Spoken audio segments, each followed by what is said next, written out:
President Trump thinks Canada will cave in. We will never, ever bow down to a bully.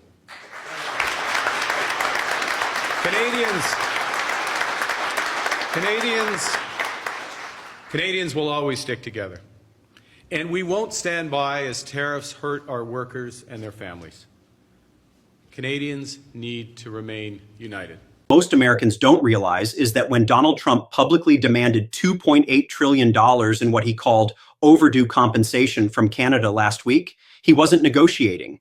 He was exposing the institutional collapse of American economic diplomacy in the starkest terms possible. And Mark Carney's three-word response, which has now been viewed over 50 million times across social platforms, didn't just go viral because it was clever. Breaking. A major political and economic dispute is unfolding tonight between the United States and Canada, and it is already sending shockwaves across North America and beyond. Former United States President Donald Trump is demanding an astonishing $2.8 trillion from Canada, a figure that has stunned trade experts, government officials, and global markets. The demand is being described as compensation tied to long-standing trade, defense, and economic disagreements between the two neighboring countries. According to statements circulating widely, the demand was delivered in a blunt and direct manner. The reasoning behind the number is still being debated, but it is being linked to claims about trade imbalances, defense spending responsibilities, and decades of what is described as unfair economic treatment. Supporters of the move argue it is about correcting historical wrongs, while critics warn the figure is so large that it risks destabilizing diplomatic relations. Canada's response came quickly, and it was short, very short. A three-word reply attributed to Canadian Prime Minister Mark Carney has now gone viral across social media platforms. The response did not include numbers, threats, or long explanations.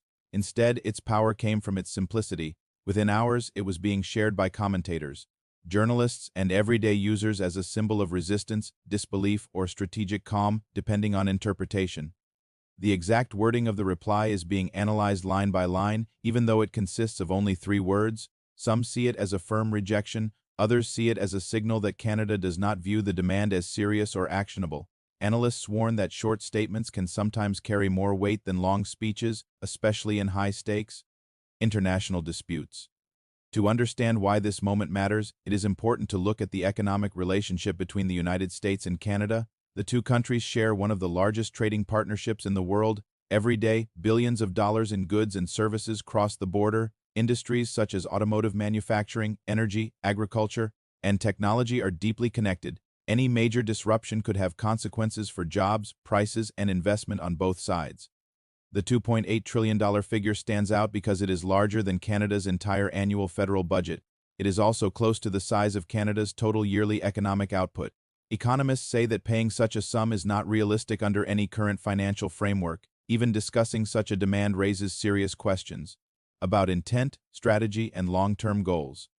Observers say the demand may not be about expecting actual payment. Instead, it could be a negotiating tactic designed to shift the conversation, apply pressure, or energize a political base. This approach has been seen before in global negotiations, where extreme positions are taken to force concessions later. However, analysts warn that when numbers reach this scale, the risk of miscalculation increases. Markets reacted cautiously as news spread. Currency traders closely watched the Canadian dollar, while energy and manufacturing stocks saw increased volatility. Canada is a major supplier of oil, gas, electricity, and raw materials to the United States. Any threat to trade stability could affect energy prices and supply chains almost immediately. In Canada, political leaders across the spectrum have urged calm. The focus, they say, should remain on diplomacy, existing trade agreements, and international law. Canada has long relied on multilateral frameworks and arbitration mechanisms to resolve disputes. A sudden demand of this magnitude does not fit neatly into those systems, which adds to the uncertainty. The viral 3-word reply has also sparked a cultural reaction. Supporters see it as confident and composed. Critics argue it avoids addressing the substance of the issue. Either way, the response has captured public attention in a way that lengthy policy documents rarely do. In the age of social media, short messages can define narratives faster than official briefings. Analysts warn that if rhetoric continues to escalate, businesses may begin delaying investment decisions. Uncertainty is often more damaging than bad news because companies do not know how to plan. Cross-border projects, especially in manufacturing and infrastructure, depend on long-term stability and trust between governments. There are also implications for other U.S. allies. Countries in Europe and Asia are watching closely. If demands of this size become a standard tool in negotiations, it could signal a shift in how economic power is used on the global stage. Smaller economies may feel increased pressure, while larger ones may reassess their exposure. For ordinary citizens, the situation may feel distant, but the effects could be personal. Higher tariffs, disrupted supply chains, or retaliatory measures could lead to higher prices for everyday goods.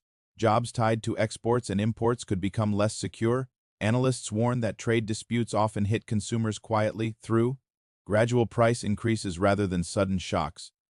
Despite the dramatic headlines, diplomacy has not ended. Behind the scenes, officials from both countries are expected to continue discussions through formal and informal channels. History shows that even intense public disagreements can be followed by private negotiations aimed at de-escalation. Still, the moment is significant. A demand of $2.8 trillion is not easily dismissed, even if it is not realistic. It forces a conversation about power, fairness, and the future of international trade relationships. The viral response from Canada shows how communication itself has become a strategic tool. As this story continues to develop, much remains uncertain. Will the demand be clarified or softened? Will Canada issue a longer formal response? Will markets stabilize or react further? Analysts warn that the next steps, not the initial statements, will determine whether this becomes a brief mediatist or more a lasting economic conflict. For now, the world is watching how two closely linked nations navigate a moment of extreme tension using words, numbers, and public signals rather than immediate action. And the question viewers are left with tonight is this: when political demands reach historic levels, do strong words protect national interests, or do they risk pushing important partnerships too far? The attention around this dispute continues to grow because it touches something deeper than a single financial figure or a viral quote. It highlights how fragile even long-standing relationships can appear when economic pressure, political messaging, and public perception collide at the same time. Canada and the United States have spent decades presenting their partnership as stable, predictable, and rooted in shared interests. Moments like this test whether that image still holds in a fast-moving media environment. At the heart of the issue is interpretation. The demand itself has been framed by some commentators as a negotiating tactic rather than a literal invoice. Analysts warn that large headline numbers are often used to reshape discussions, forcing the other side to respond and shifting the focus of debate by introducing a figure as large as $2.8 trillion, attention immediately moves away from smaller policy details and toward the broader question of fairness and obligation between the two countries. Canada's reaction, especially the short and firm response attributed to its leader, sends its own signal. Brevity can communicate resolve just as strongly as long speeches. It can also suggest that the issue, at least from one side's perspective, does not merit extended debate. In diplomatic terms, this could mean that Canada is drawing a clear boundary early, rather than allowing expectations to grow around a negotiation it does not intend to accept. This exchange also reflects how political communication has changed. Statements are no longer confined to official press conferences or policy documents. They are clipped, shared, remixed, and judged within minutes. A 3-word reply can reach more people than a detailed economic briefing ever could. That reality shapes how leaders choose their words, knowing that tone may matter as much as substance. Economists are closely watching the potential knock-on effects, even without concrete policy action. Tension alone can influence investor confidence. Businesses that operate across the U.S. Canada border depend on predictability. When political signals introduce doubt, companies may delay hiring, expansion, or long-term contracts. This could mean slower growth, even if no formal trade measures are announced. There is also the question of precedent. If allies begin framing disagreements in terms of massive financial claims, future disputes may become harder to manage quietly. Analysts warn that diplomacy built on shock value can reduce trust over time. Allies may start preparing for worst-case scenarios instead of assuming cooperation, which changes how resources are allocated and how policies are designed. Defense and security discussions are another layer in this situation.